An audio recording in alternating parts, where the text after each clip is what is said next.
Hey everybody, JB back with you once again for another board game cube shelf run through. In this video, we're going to be starting the second tier of shelves here, and we're actually right above where we started with the party games. So this shelf is a little bit of a hodgepodge, I must admit. It's got a bunch of different box sizes. There's nothing particularly connecting all 6 of these games in particular. It's just whatever happened to fit here. I'm probably eventually going to redesign this particular one and move some things around in due time, but for now this is the setup that's here. So without further ado, let's go ahead and get started with this game right here called Push. Now, Push is a game that came out last year and didn't really get a lot of buzz. It was designed by a pretty well-known design group called Prospero Hall, who's mostly known for intellectual property-based games.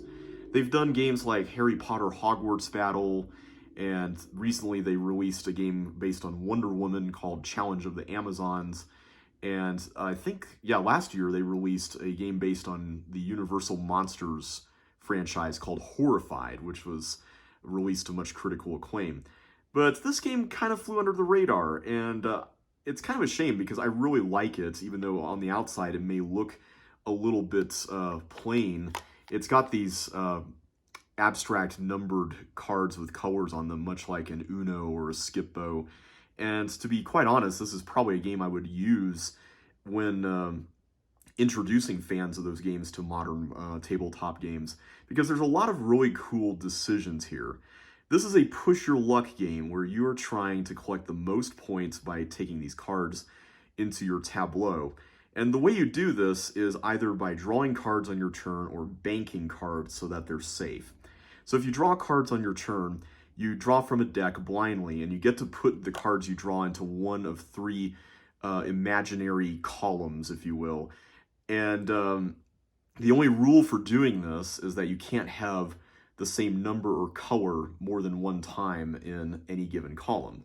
So for example, if I drew another yellow card, it would have to go in the middle column in this case, and hopefully it's not a 6. So normally what you would do is that you would stop before busting, in that case, if you were to draw something you couldn't place. And you would draft one of the 3 columns, the next person would draft one of the remaining 2, and then the next person would be forced to take the last one. And when you do this, you would then resolve anything like these dice cards here that are placed on the columns. The dice cards are bad. If you draw one of these, or sorry, if you take a column with one of these, you are going to have to roll this die, and whatever color you roll, that color you're going to have to discard all the cards in your tableau of that color unless you bank them. So you can kind of see what the issue here is. You want to strike a balance between being safe by banking things and also going risky by taking cards on your turn. I really love the fact that the game is very open-ended despite having these rules. So for example, I may not want to have 3 columns. I may just want to have 1 column and just stop early and maybe take everything for myself. If you bust, though, you're going to have to roll the die, and you don't get any of the columns at all. And so 3 other people, potentially, or maybe two people with 1 going twice, would take them. This game can go up to 6 people. I forgot where that's shown. Yeah, here it is. I don't know if I'd recommend it for 6 people necessarily. I think 4 or 5 is good. But I love how this game has this kind of double layered push your luck element. So there's the obvious one of, drawing cards. Do I keep doing it and potentially hand over points to somebody / bust, or do I stop early? But on top of that, there's also this kind of meta level of push your luck where on a just high level decision making point, you're going, do I want to bank my cards and make sure that something is safe, or do I want to forego banking the cards and get some things I wouldn't have otherwise have gotten? Because if I don't bank, then someone else on their turn could potentially force me to roll the die. It's really cool. I like the way this game works. It's a lot of fun in a really small package, and it's one that if you want to pick it up, it's available for pretty cheap online. I haven't seen it in any local stores, unfortunately, but I tried looking because I really wanted to support my local stores, but they didn't have it. So this is one definitely worth checking out. Push. All right, this next game is one that I got into pretty early on when playing modern board games. It was actually one of the first post-2000s games that I played, and it's Cirro, the Game of the Path. Cirro is a tile-laying game. I guess you could call it a competitive maze. Let me show you the back of the box here. You have this board that's a giant grid, and on your turn you are placing a tile that, the best way I could describe it is you have these 8 points, and like spaghetti strands, they're each paired up in some way, and there's different combinations on each of the tiles. But what you're doing is that you're trying to place the tile in such a way that your piece would then move along it and then end up in a place where it won't die. Or maybe you want to get other pieces to die by going off the board or running into your opponents and stuff like that.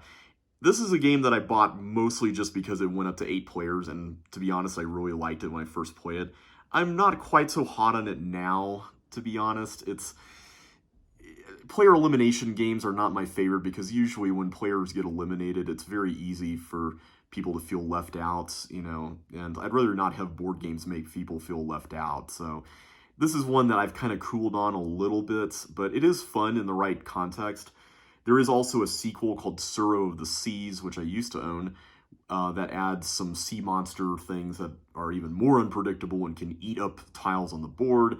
And then last year, I think it was, there was a third game called Cirro Phoenix Rising, which I haven't really even looked at. But if you like a large group game that's not a party game, this might be one worth looking at. I love the fact that a game like this does exist because not everyone's necessarily comfortable in a party game setting. So that's Cirro. All right, the next game here is the one I'm probably going to spend quite a bit of time talking about. And that is, if I can get it out of here, Captain Sonar. I'm probably not going to be holding this up the whole time, but I'll do my best because this is a very heavy box. Captain Sonar is a game that I'm almost certainly going to be selling. And it's not because it's bad. In fact, I really like this game a lot. It's just that this game is very much one of those things that's appropriate only for a very specific set of circumstances. It's a team-based game. In fact, BoardGameGeek.com calls it a party game, although I'm not really sure if that designation is still there because they just changed their classification system. But it does go up to 8 players, and it is a team versus team game, so maybe that's why it was categorized that way. I disagree with that. I think this game is far too complex to be a party game. It's not complex in the sense that it's got a lot of components and all that stuff and a lot of rules to learn. It's more that the way you play it is kind of a little bit intimidating. So the premise of this game is that you are a team of submarine officers who are trying to take down the other team of submarine people. So it's very similar to something like Battleship, for example, except instead of 5 or 4 ships, there's only 1 ship that you're trying to take down. I love this idea because it forces you to really work together as a team, which I think is really cool. And on top of that, you kind of have to do something that only you can do.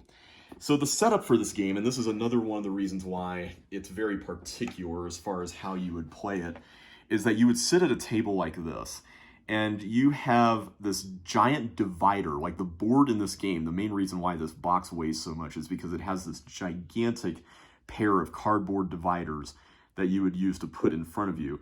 And you'll notice that each player on the team has a sheet in front of them that they are using to do different things. Now, one of the things that I bought this game for, hoping would happen, was that, I got together with a lot of large groups at the time, and I thought, okay, because of this, maybe they'll enjoy this game that can accommodate all these people and everything. The problem is that this particular setting of a large, long table with these boards in the middle of it is kind of a little rarer than you might think. Like, I've got a few friends with long tables, but they don't comfortably sit 4 people per side very well unless you scrunch in. It doesn't look quite like this. It's just very awkward. I mean, I tried playing this game. The closest I think we were able to get to something that was semi-comfortable was a conference room at work when I was playing this during lunchtime one day. And that's kind of the issue that I have with it, is that that particular setup is hard to find. The second thing is that there's a bit of a barrier to entry here because everybody on the team has to learn a completely different set of rules because they're doing something different than all the other players. So I'll talk about that more in a minute. But on top of that, if that weren't enough, the game is supposed to be played in real time. So in other words, there's no turns in the sense that everyone takes turns one at a time. You kind of just go at your own pace and you take the turns in real time. The captain sort of dictates your team's pace, but other than that, there's nothing really guarding the pace of the game being congruent between the two teams. You can go completely at different paces, although, you know, the one that's probably acting more quickly will probably win.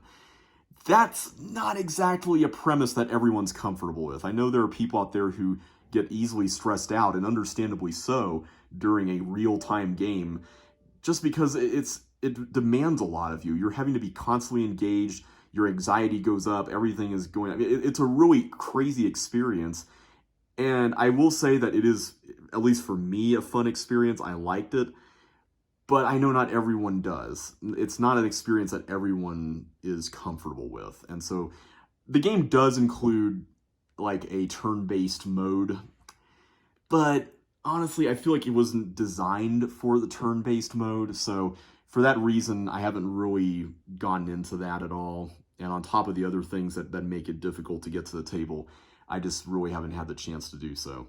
But the game itself is a lot of fun. So what you're doing is you are essentially following a captain's orders, and the captain is steering this sub around. They're the ones making the decisions alongside the other team, communicating with them as far as what they want to do and what exactly they want to prioritize from a systems perspective. And every turn, the captain is yelling out directions, you know, north, east, south, west, you know, so on and so forth. And they're plotting their course on a map, making sure not to bump into obstacles like islands and rocks and stuff. You also have a first mate who's charging up the different systems on the ship, like weapons and sonar and whatnot. And then you have an engineer who's kind of like Scotty from Star Trek, who's, I guess, also an engineer. And they are the ones who are expending the different functions on the ship in order to make the sub go those directions.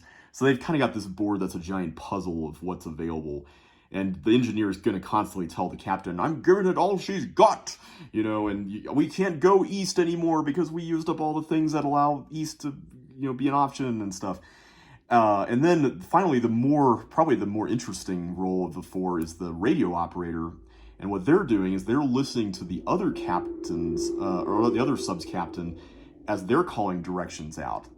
And what's really cool about this is that they have a transparency that they're drawing on with a dry erase marker that is placed over the exact same map that the captain has, and they're trying to deduce where the other team is based on where that route could take them, and like what potential obstacles they might have had to avoid and things like that, because you can kind of narrow that down. After a while, you know, in order to recharge, you have to surface, and that kind of gives you a way to the other team.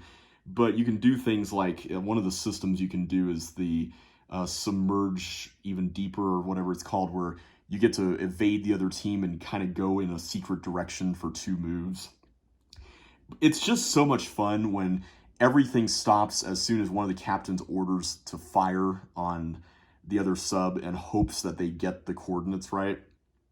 I just love that moment as everyone just collectively holds their breath and the other team either declares it's a hit or it's a miss, and it's so cool. Again, this is a game that I have had a lot of trouble getting to the table, but the experience of playing it is truly one of a kind. I have not played anything quite like this, and unfortunately it's because it's hard to get to the table that I'm probably going to have to sell it. I think this game is very good for conventions because a lot of conventions have long tables, and you can easily find people who would be willing to play. But other than that, I just don't think I'm going to really be owning this anymore. All right, time for an old favorite here in Takenoko. Takenoko is a very, as one of my friends put it, Zen game about gardening. It's got a very peaceful color palette and a really peaceful Zen premise as well. You're just taking care of a garden, which looks a lot like this. And basically, you're just trying to achieve certain objectives. You have all these cards that tell you, there they are right there. You've got purple ones, which involve feeding this panda that's staying in your garden. You have blue ones, which involve the layout of the garden / irrigating it with those irrigation channel rod-looking things. And then you have these bamboo objectives that involve growing bamboo in certain configurations. I love this game because you're collectively working on these things, even though other players may not necessarily know what you're doing. They can kind of figure it out, and they can do things that help you sort of, or hinder you, I should say, in terms of being able to accomplish those objectives. The setup for this game, when you look at it, probably looks a lot like Catan, where you have a bunch of hex tiles and these things that look like roads that go between them. But it's a very different game than Catan, and honestly, I like this one a lot better. There's also an expansion for it, which I stuffed inside here, called Chibis, which add baby pandas and some additional cool tiles and stuff to the game. Really, really fun. It's one that I'm not sure I would classify as a gateway game, per se, because there's a little bit of rules complexity and overhead to it. But once you learn it, it's actually very simple to play. So that is Takenoko. All right, next up is one of the newest additions to the collection, and that is this monstrosity, Abyss. This cover here is actually a 5th anniversary edition of the game, but the only thing that's different about it is the cover. Other than that, the contents of the game are very much the same. Abyss is a game I got to play at a convention a couple months ago, and it's really fun because it has this sort of push your luck card drawing mechanism. Ultimately, you're trying to score points via a variety of means, but mostly by getting these locations unlocked. And you do that by gathering these ally cards, which are these 5 different suits, and then you use those to recruit these lords, who are like super powerful figures that require certain allies. And then you can use the lords to then unlock the locations. So there's kind of 3 layers of stuff that you're dealing with here. But the most interesting element of the game that I found fascinating was this gathering allies thing. So you'll notice that there's a track up here that's being used. Whenever you're doing this, one of the things that's most fascinating about it is that you draw a card, but then you have to offer that card to your opponents. So if they choose to take it, they actually have to pay you using these pearls, this currency here, in order to take that card. And it becomes more expensive depending on who takes what first and whatnot. But what I love about it is that you could just shut the whole thing down by taking a card and ending your turn, so no one gets anything except for yourself. Much kind of like Push in a lot of ways. The other thing that makes this a very interesting decision is that when you recruit the lords down here, it's only the lowest value card that you end up keeping for yourself. Otherwise, everything else gets discarded. So let's say I had a 5, a 2, and a 3 that I added up together to get a total of 10 to recruit one of these people here. What's neat about that is that it's only the 2 that I'm actually going to keep for scoring at the end, potentially. And because of that, I want the high value cards, right? But the problem is that if I go up here, the high value cards are probably going to be taken by my opponents. But at the same time, I might want to get one on their turn. So, there's just all these things that play into each other, which are really, really cool.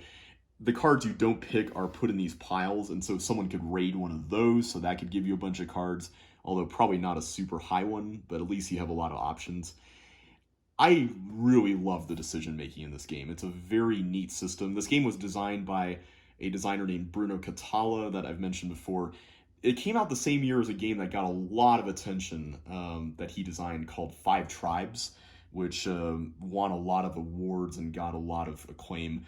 This one flew under the radar quite a bit, but I think it deserves to be noticed. It also has a couple of really cool expansions, one of which I've played and should be getting in the mail this week, actually, called Kraken, which introduces like a corrupt currency to the game in the form of black pearls, called like Nebulous, I think is the name of it. And then you have, what was it? Oh yeah, Leviathan, which I have not played, but apparently it replaces one of the more criticized elements of the original game, which is the monster threat track, which is another thing you could encounter on your ally excursions. I think what I like about the Kraken expansion is that this element of spending the nebulous, the black pearls, you can't spend them unless you spend all your normal pearls first. But the problem with that is that you can't really get to your normal pearls because people are probably paying you pearls. So there's this hot potato element of pearls going all over the table and everything that's really fun. And on top of that, look how gorgeous this game is. Oh my goodness, this game is gorgeous. I love just this world of underwater kingdoms that's been created here. It feels very vibrant, very alive, mysterious. It's one of the most evocative collections of artwork that I've seen in a game, and half the reason I bought it in the first place. But if you're looking for a fun family game that involves cards and set collection, but has a little bit of a push your luck twist, this one I can't recommend enough. It is fast climbing in my overall game ranking. All right. And finally, we have a game here that's, I'm not sure I'm going to keep this one, but I found it really interesting. It's actually upside down here because I like this side of the box more than the other side for display. And that is Rurik, Dawn of Kiev. Normally, I don't go for like historically themed games, but this one I found rather fascinating for a few reasons. One of them is that it has a very nice looking board. It actually kind of reminded me a little bit of the game Small World, if you've played that one, with all these lines that look very stark, dividing all the different territories. This is an area control game of sorts, but it has probably one of the most innovative mechanisms I've seen, and that involves this strategy board here. So what this is that you get to place these different people on them that have different power levels, and they ultimately are used as a form of bidding in a way. It's in a kind of an auction where you're trying to get access to more powerful things up top here, and you can pay to boost the level of your worker that you put here in order to get even higher than someone. But what's really interesting is that you resolve them in the order from lowest to highest, I think it is. So you kind of have to balance those two things out. And there's this element of programming to it as well, because you're having to resolve it in that order. You may not be doing the things you thought you'd be doing by the time it gets around to you. I really like this idea a lot, and I would like to see it used more. It's a very innovative idea.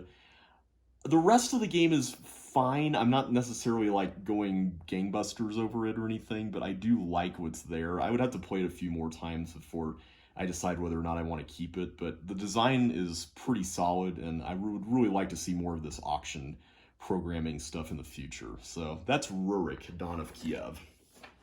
All right, that is it for shelf number 7. So next time, I'm just going to turn this over here. We are going to go over that shelf, which has the remainder of the games from AEG, as well as a few other ones as well. So until then, thank you all so much for watching. If you enjoyed yourself today, don't forget to like, comment, and subscribe if you haven't already, and ring that bell to get notified of the next episode. But until next time, thanks for watching, and I will see you then.